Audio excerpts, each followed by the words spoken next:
Kalau kamu penggemar kisah-kisah mata-mata, pasti bakal suka nih ngomongin soal operasi-operasi intelijen militer yang terjadi di Indonesia.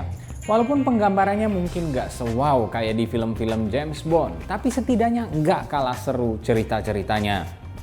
Nah, kali ini Pinter Politik menghadirkan episode khusus untuk membahas legenda-legenda di bidang intelijen yang pernah dimiliki Indonesia. Mereka-mereka ini adalah sosok-sosok yang membuat dunia operasi clandestine Indonesia menjadi begitu disegani. Penasaran siapa aja mereka? Yuk, mari kita bahas.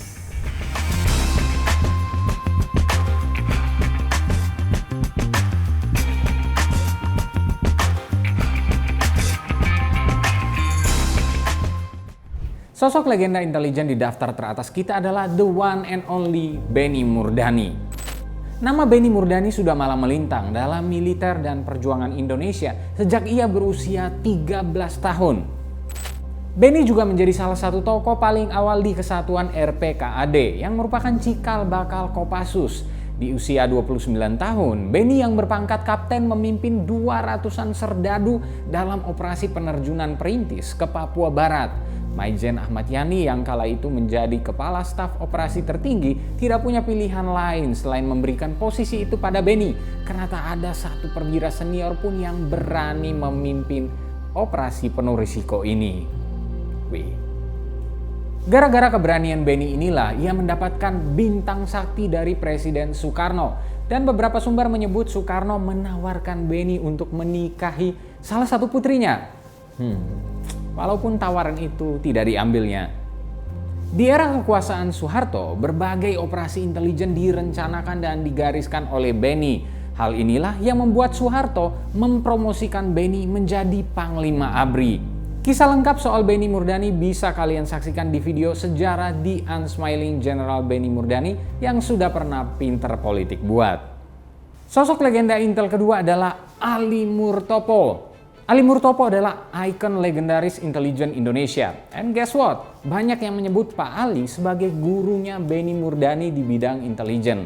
Pak Ali adalah kunci awal kekuatan politik Pak Harto dan menyediakan strategi serta informasi-informasi intelijen untuk Pak Harto dan Orde Baru. Sempat memimpin kesatuan di Kodam Diponegoro yang menumpas pemberontakan DITII. Ali kemudian menjadi dekat dengan Soeharto yang menjadi Pangdam Diponegoro. Ia, Soeharto, dan Yoga Sugomo menjadi trio yang mendongkrak karir Soeharto hingga akhirnya menjadi presiden. Saat Soeharto berkuasa, Ali memimpin operasi khusus atau OPSUS yang menjalankan banyak operasi intelijen. Infiltrasi, pengumpulan informasi, dan lain sebagainya dijalankan dengan penuh perencanaan. Ali adalah orang di balik fusi partai politik menjadi hanya 3, Golkar, PDI, dan P3. Ia juga berperan dalam berbagai agenda politik yang terjadi di awal-awal era Orde Baru. Sosok legenda intelijen ketiga adalah Yoga Sugomo yang sempat kita mention tadi. Yes, beliau ini sering disebut sebagai orang yang menarik Ali Murtopo di Kodam Diponegoro untuk sama-sama mendukung Pak Harto. Pernah tuh ada julukan trio Diponegoro untuk mereka bertiga. Nah, Pak Yoga ini juga emang udah lama berkecimpung di dunia intelijen. Doi belajar dunia intelijen di Rikugun Shikan Gakko yang merupakan akademi militer Jepang di Tokyo. Lalu ia sempat pula belajar ke Inggris untuk berguru pada MI6 soal taktik-taktik intelijen. Nah, sekembali dari Inggris, Yoga ditempatkan di Teritorium 4 Diponegoro, sekarang jadi Kodam Diponegoro, dan terlibat dalam operasi mendorong Soeharto menjadi Panglima Teritorium 4 Diponegoro. Ketika Soeharto menjadi presiden, Yoga juga membantu mengakhiri konflik Indonesia dan Malaysia. Sosok legenda intelijen keempat adalah Zulkifli Lubis. Pak Zul, bukan Zulkifli Hasan ya. Ini sering dijuluki sebagai Bapak Intelijen Indonesia. Ini karena doi lah yang menjadi peletak dasar berdirinya lembaga intelijen di Indonesia yang hingga sekarang kita kenal sebagai BIN. Doi ini adalah orang yang mengirim Pak Yoga Sugomo untuk belajar di MI6 di Inggris. Pak Zulkifli juga belajar intel dari orang-orang Jepang. Beberapa di antaranya levelnya tinggi kayak Mayor Ogi. Ia juga sempat belajar di Fujiwara Kikan yang merupakan satuan intelijen pimpinan Mayor Fujiwara Iwaichi. Nah, Pak Zul ini sempat dituduh menjadi dalang di balik beberapa peristiwa percobaan pembunuhan Soekarno. Misalnya pelemparan granat di Jalan Cendrawasih, Makassar, hingga peristiwa di Cikini. Pak Zulkifli sih membantah dan bilang, mana mungkin saya dalangnya? Kalau saya dalangnya, Soekarno sudah pasti mati. Wih, mungkin itu salah satu gambaran hebatnya doi. Dan akhirnya di posisi ke-5, legenda intelijen Indonesia, ada nama A.M. Hendro Priyono. Mungkin ini sosok yang lebih kekinian ya, tapi keahliannya jangan diragukan lagi.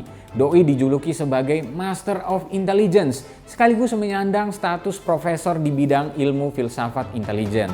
Menariknya di buku Power and Political Culture in Suharto's Indonesia, tulisan Stephen Iklof, Pak Hendro ini disebut berjasa di awal-awal ketika Megawati Soekarno Putri masuk ke dunia politik. Ia juga sempat menjabat sebagai kepala BIN di era Megawati. Hingga kini pun Pak Hendro masih punya pengaruh yang kuat loh di level nasional. Pak Hendro juga ternyata hobi nyanyi loh. Hari Kamis, hari Selasa, kangkung ditumis sudah biasa. Nah, itu tadi 5 tokoh legenda intelijen versi Pinter Politik. Semuanya punya warisan besar untuk dunia intelijen kita. Kalau menurut kalian gimana? Setuju nggak sama list yang Pinter Politik buat? Berikan pendapatmu. Terima kasih telah menyaksikan video ini. Jangan lupa untuk like, share, komen, dan subscribe channel Pinter Politik TV untuk dapatkan update video-video menarik lainnya. Dan kalau kalian ingin dapatkan merchandise menarik seperti kaos ini, merchandise resmi Pinter Politik loh, kalian bisa dapatkan dengan mengunjungi link di bawah. Itu akan mengarahkan kalian ke toko-toko online kesayangan kalian. Jangan lupa juga untuk ikuti pinterpolitik.com untuk dapatkan update seputar fenomena politik di Indonesia. Bye-bye.